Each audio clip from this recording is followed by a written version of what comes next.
Welcome to the lecture number 12 of Software Design and Architecture. In our previous lecture, we studied Introduction of Middleware Architecture and two middleware technologies, RPC and CORBA. We all know that CORBA belongs to the object-oriented middleware. In today's lecture, we are going to study another middleware technology, that is Message-Oriented Middleware or MOM. We will start it by defining what the MOM is.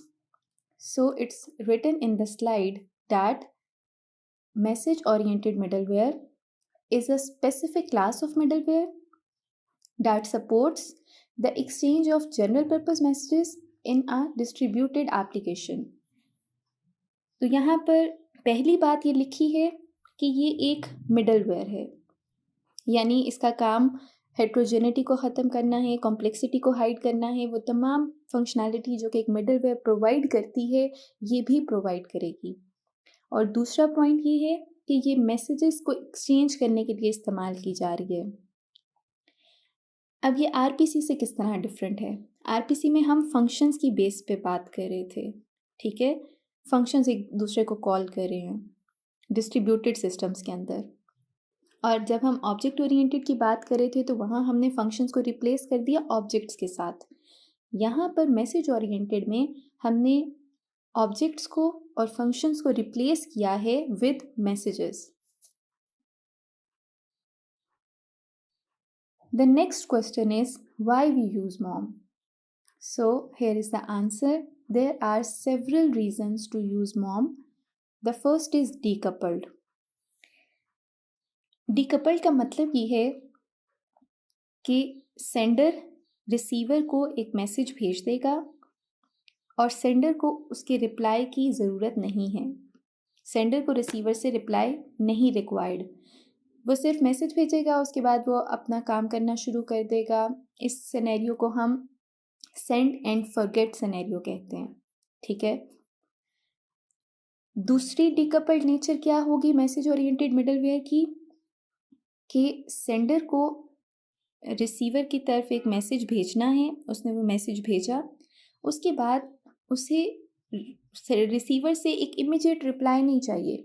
Receiver अपना काम पहले perform करेगा, जो भी वो task कर रहा था उसको करने के बाद वो उस मैसेज को प्रोसेस करेगा और मीनवाइल सेंडर अपना काम करता रहेगा। सेंडर वेट नहीं कर रहा कि उसे रिप्लाई चाहिए रिसीवर से, ठीक है। तो ये दो सिनेरियोज ऐसे हैं जो कि आपको ये बता रहे हैं कि मैसेज ओरिएंटेड मिडलवेयर एक डीकपल्ड नेचर पर डेवलप किया गया है। अब कपल्ड नेचर क्या होती है? उसमें एक सिस्टम के कंपोनेंट्स एक दूसरे पर डायरेक्टली डिपेंड कर रहे होते हैं। अगर आप क्लाइंट सर्वर आर्किटेक्चर की बात करो तो क्लाइंट को अपनी फंक्शनैलिटी फुलफिल करने के लिए सर्वर की ज़रूरत है। सर्वर के बगैर वो ये फंक्शनैलिटी फुलफिल नहीं कर सकता, ठीक है।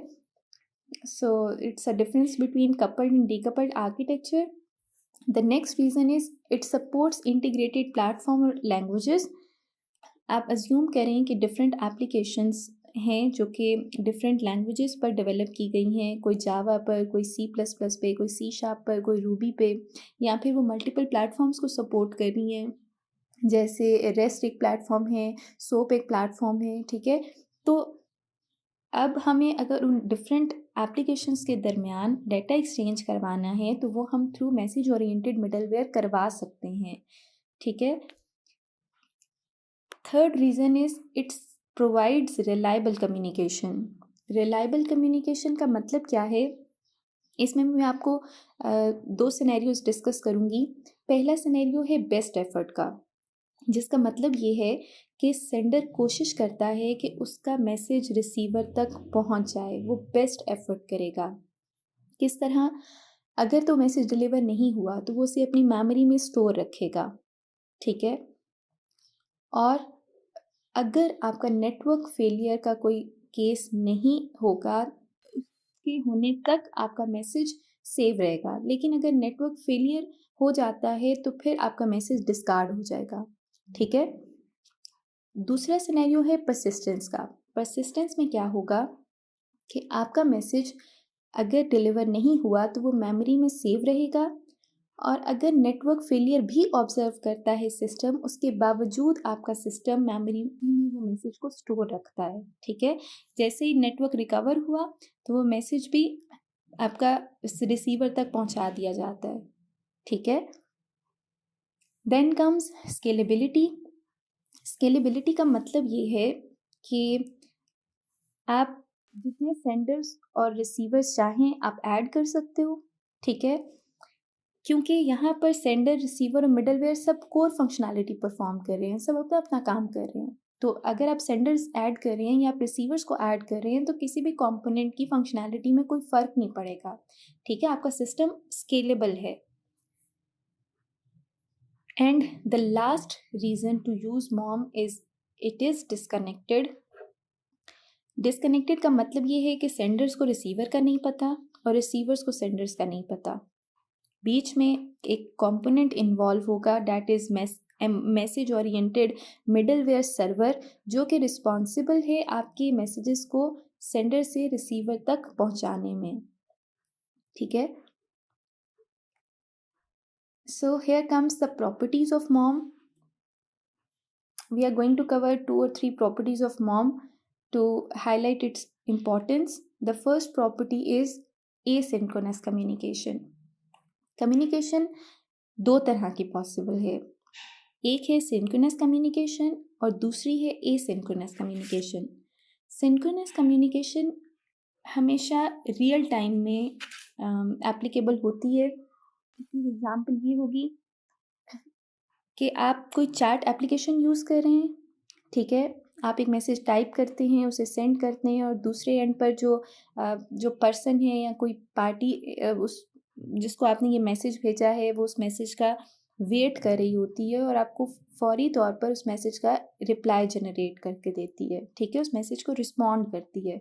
इस कम्युनिकेशन को हम सिंक्रोनस कम्युनिकेशन कहते हैं। और दूसरी तरह की कम्युनिकेशन होगी एसिंक्रोनस कम्युनिकेशन, जिसमें ये रियल टाइम चैट की फैसिलिटी को ऑफ़र नहीं कर रही, बल्कि ये आपको अलाउ करती है कि आप एक ईमेल सेंड कर दें, ठीक है। सेंडर एक ईमेल सेंड कर देगा और रिसीवर अपने अवेलेबल टाइम के मुताबिक उस ईमेल को रीड करके रिस्पॉन्ड करेगा, ठीक है। अगर आप लोगों ने इस चीज़ को अपनी रियल लाइफ में इस तरह से ऑब्ज़र्व किया होगा कि जब हम आज से कुछ देर पहले किसी भी ब्रांड का वेब पेज ओपन करते थे तो वहाँ हमें ईमेल की ऑप्शन नज़र आती थी, ठीक है। हमें ईमेल एड्रेस गिवन होता था कि अपनी क्यूरीज़ के लिए या किसी भी तरह की इन्फॉर्मेशन के लिए हम ईमेल सेंड कर सकते हैं, यानी वो एक तरह का एसिंक्रोनस कम्युनिकेशन को सपोर्ट कर रहे थे। लेकिन आजकल हम ये देख रहे हैं कि जब भी मैक्सिमम वेब पेजेस किसी भी ब्रांड के यूज़ कर रहे होते हैं तो वहाँ पर एक लाइव चैट की ऑप्शन आ रही होती है, या अगर आप किसी कंपनी की वेबसाइट पर भी गए हो तो वहाँ आपको एक लाइव चैट की ऑप्शन नज़र आएगी, ठीक है।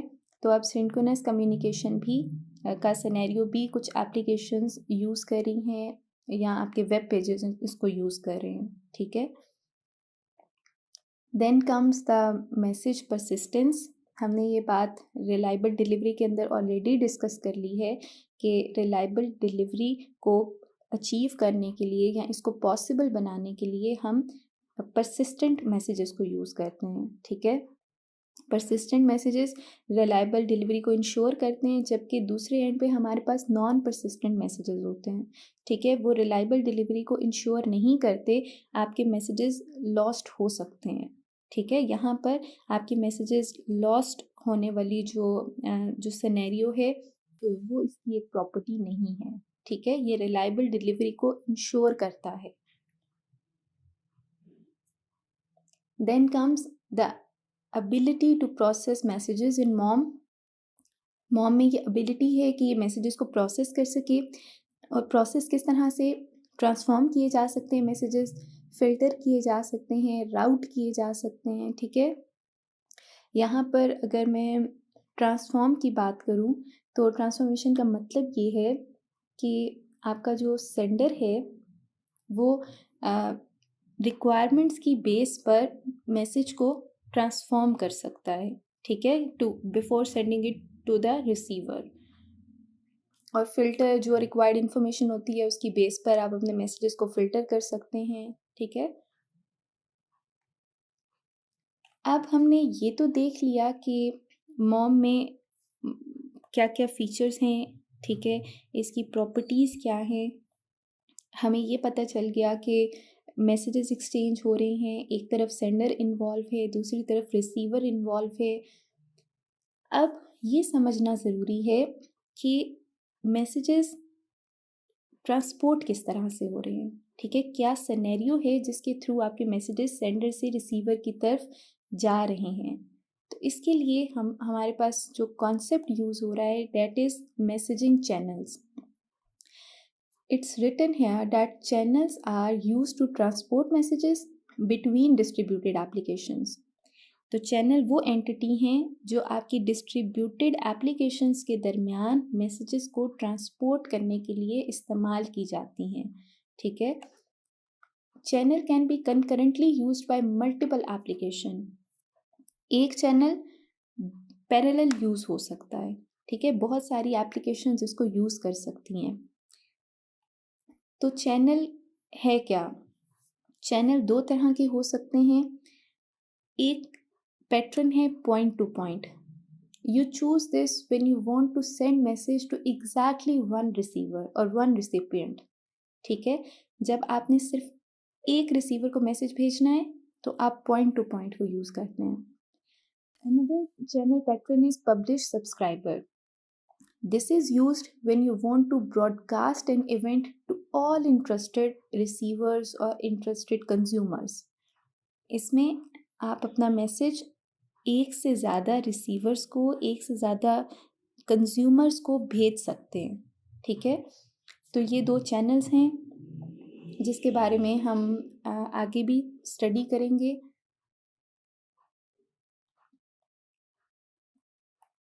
So the first channel you can see on your slide is point to point. आप ये सिनेरियो देख रहे हो कि एक सेंडर है, इसने मैसेज भेजा है एक क्यू में, ठीक है, और क्यू लिंक्ड है सिर्फ एक रिसीवर के साथ। ये मैसेज सिर्फ एक रिसीवर को मिलेगा, ठीक है। तो आप इसको इस तरह से कह सकते हो कि वन क्यू पर रिसीवर, हर रिसीवर को एक क्यू असाइन कर दी जाती है। फाइन। अब सेंडर कितने हो सकते हैं? सेंडर या तो एक होगा या एक से ज़्यादा भी हो सकते हैं, ठीक है। एक सेंडर भी क्यू में मैसेज भेज सकता है और एक से ज़्यादा सेंडर्स भी क्यू में मैसेज भेज सकते हैं, लेकिन रिसीवर सिर्फ एक क्यू को के साथ अटैच होगा, ठीक है। मैसेज जाएगा सिर्फ एक ही रिसीवर को। अब क्यू के बारे में हम थोड़ा स्टडी करेंगे कि क्यूज़ किन बेसिस पे मैसेज को डिलीवर करती हैं। पहला आपके पास जो केस है that is FIFO, first in first out. Message जिस ऑर्डर में क्यू की तरफ आते हैं वो उसी ऑर्डर में डिलीवर किए जाते हैं। आप यहाँ देख रहे हैं एक सेंडिंग एप्लीकेशन है और एक रिसीविंग एप्लीकेशन है। पहले 1 नंबर मैसेज क्यू को गया, देन 2, देन 3, और इसी ऑर्डर में मैसेज डिलीवर हुए रिसीविंग एप्लीकेशन को। पहला मैसेज, दूसरा मैसेज एंड फिर तीसरा मैसेज, ठीक है। दूसरी क्यू प्रायोरिटी क्यू है। प्रायोरिटी क्यू में क्या होता है कि हर मैसेज के अगेंस्ट आप एक प्रायोरिटी असाइन कर देते हैं, ठीक है। जैसे पहले मैसेज की प्रायोरिटी 2 थी, सेकंड की प्रायोरिटी 3 थी और थर्ड वाले मैसेज की प्रायोरिटी 1 है। अब जब क्यू में ये मैसेजेस आएंगे तो यहाँ इनका ऑर्डर बेस्ड ऑन प्रायोरिटी कर दिया जाता है, ठीक है। अब जिसकी प्रायोरिटी थर्ड वाले मैसेज की ज़्यादा थी तो रिसीविंग एप्लीकेशन को पहले थर्ड मैसेज मिला, फिर उसको सेकंड प्रायोरिटी वाला मैसेज मिला और उसके बाद थर्ड प्रायोरिटी वाला मैसेज डिलीवर किया गया। ये एक बहुत आसान सा कॉन्सेप्ट है, आप लोग इससे पहले भी वाकिफ़ होंगे, लेकिन सिर्फ ये बात बताने के लिए कि क्यू में मैसेजेस किन पॉसिबल वेज में रिसीवर की तरफ पहुंचाए जा सकते हैं, ये स्लाइड उस चीज़ को कवर कर रही है, ठीक है। अब क्यूज़ के सिनेरियो में हमें क्या प्रॉब्लम फेस हो रही थी? आप देख रहे हो यहाँ पर 6 एप्लीकेशंस हैं, ठीक है।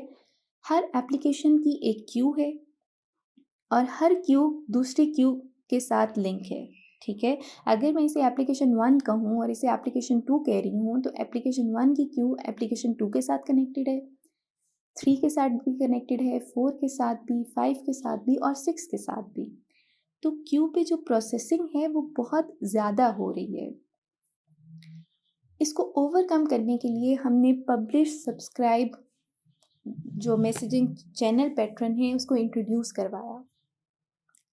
मैं पब्लिश सब्सक्राइब में हो क्या रहा है, इसमें हर क्यू अपना डाटा एक मैसेज ब्रोकर को या फिर सेंट्रल मैसेज एक्सचेंज का एक कंपोनेंट है, इसे आप चाहे ब्रोकर कह लो चाहे आप इसे मैसेज एक्सचेंज कह लें, हर क्यू अपना डाटा इसको भेजेगी, ठीक है, ब्रोकर को।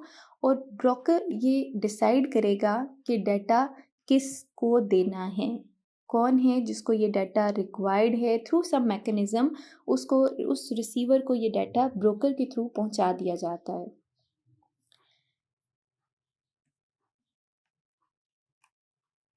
अब पब्लिश सब्सक्राइब है क्या, इसके बेसिकली 4 कंपोनेंट्स हैं।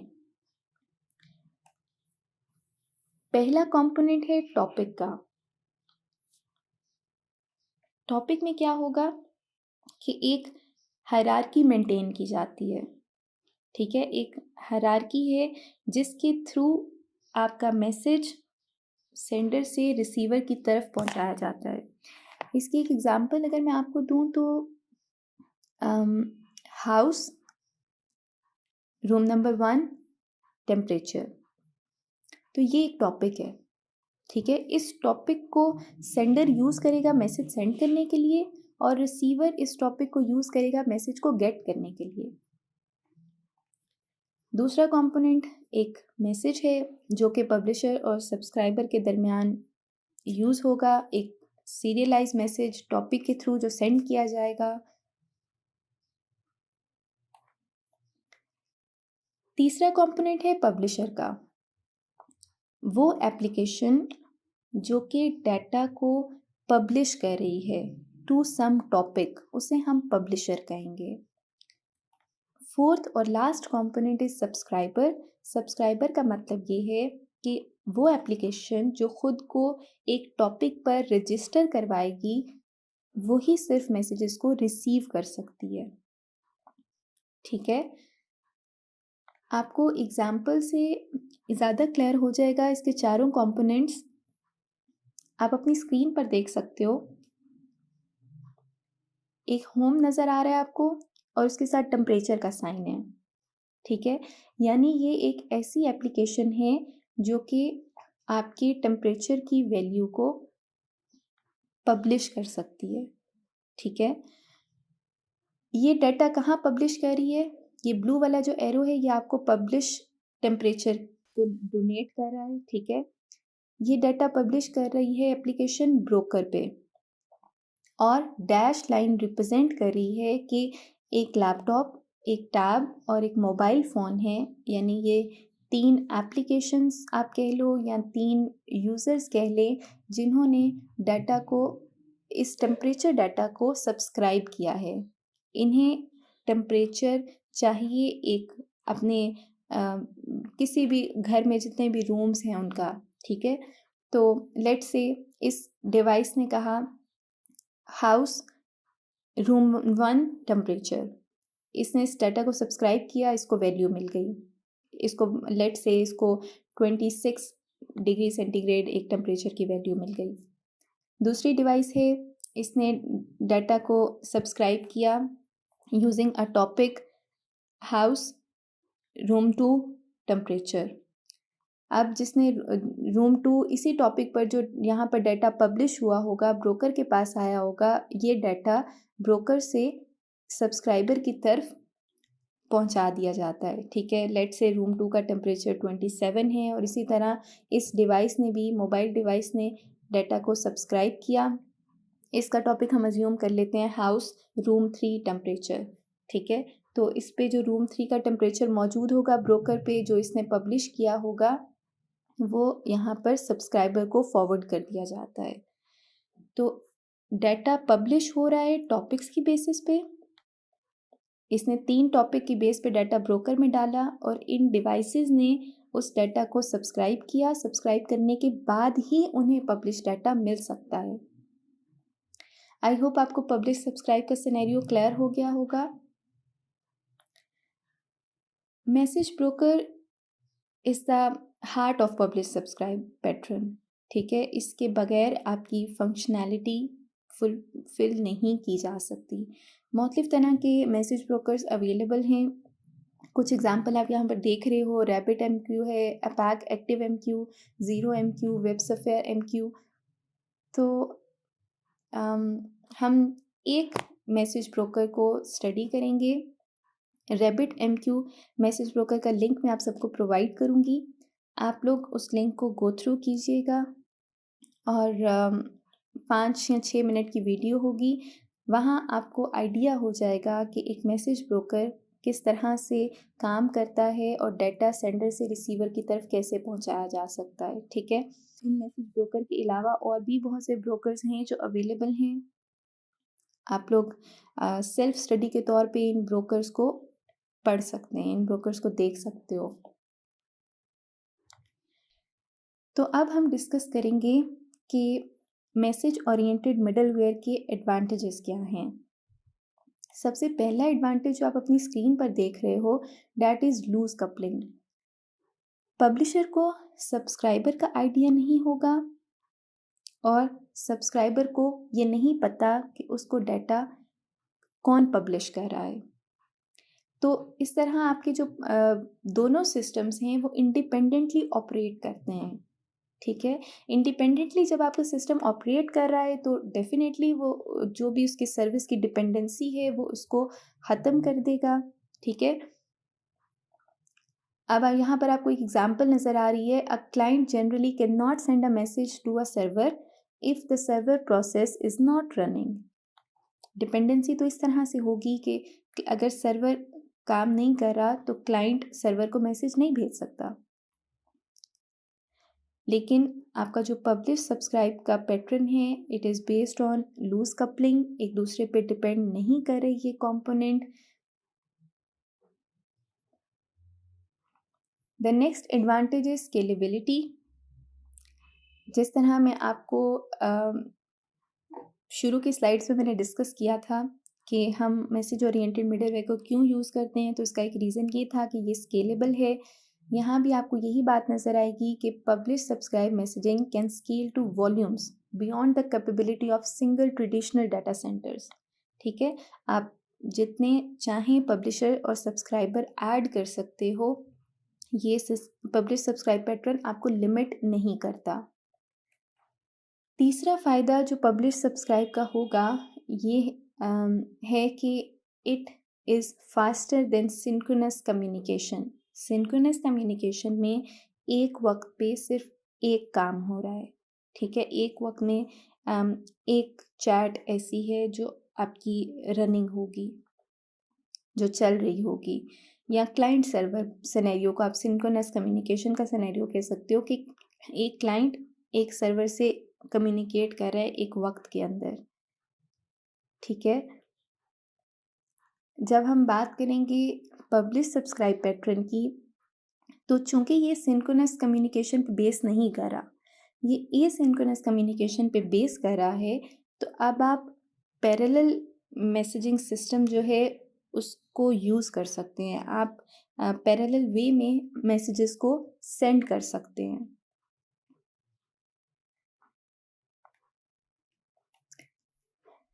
जिस तरह हर आर्किटेक्चर का हमने एडवांटेज डिसएडवांटेजेस स्टडी किए थे, बिल्कुल उसी तरह हम पब्लिश सब्सक्राइब पैटर्न के भी कुछ एडवांटेज देख चुकी हैं लास्ट स्लाइड में। इस स्लाइड में इसका एक डिसएडवांटेज हम डिस्कस करेंगे। Mom requires an extra component in the architecture. Mom architecture, चाहे वो एक क्यूब का आर्किटेक्चर है या वो पब्लिश सब्सक्राइब पे बेस कर रहा है, वो जो भी आपका चैनल जो है उसको यूज़ कर रहा है, उसको करने के लिए उसे एक एक्स्ट्रा कंपोनेंट चाहिए। पब्लिश सब्सक्राइब के केस में उसे ब्रोकर चाहिए और पॉइंट टू पॉइंट के केस में उसे क्यू की ज़रूरत है। तो ये उसकी डिपेंडेंसी को इलिस्ट्रेट कर रहा है। As with any system, adding another component can lead to reductions in performance and make the system as a whole more difficult and expensive to maintain. जितने ज़्यादा कंपोनेंट्स इन्वॉल्व होते जाएंगे, सिस्टम को maintain करना expensive हो जाएगा, difficult हो जाएगा, ठीक है। जहाँ हमें सेंडर और रिसीवर 2 कंपोनेंट्स चाहिए थे, अब क्यू लगाने की वजह से या ब्रोकर लगाने की वजह से नंबर ऑफ़ कंपोनेंट इंक्रीज़ हो गए हैं। तो डेफ़िनेटली आपने तीनों कंपोनेंट्स की अवेलेबिलिटी को चेक करना है आपके मैसेज को सेंड करने के लिए, ठीक है। तो जब आपको सिस्टम को मेंटेन करना होगा तो 2 की बजाय 3 कंपोनेंट पे आप रखेंगे सिस्टम को, उसकी मेंटेनेंस एक्सपेंसिव होगी, थोड़ी डिफ़िकल्ट हो जाएगी और जो कंपोनेंट्स जब ज़्यादा हो जाएंगे तो सिस्टम की परफॉर्मेंस भी रिड्यूस हो सकती है, ठीक है। तो ये हमेशा एक ट्रेड ऑफ चलता है इसका। Concluding this lecture, we have studied another middleware technology, that is message oriented middleware. I hope you find it interesting, and that's all for today. Thank you for listening.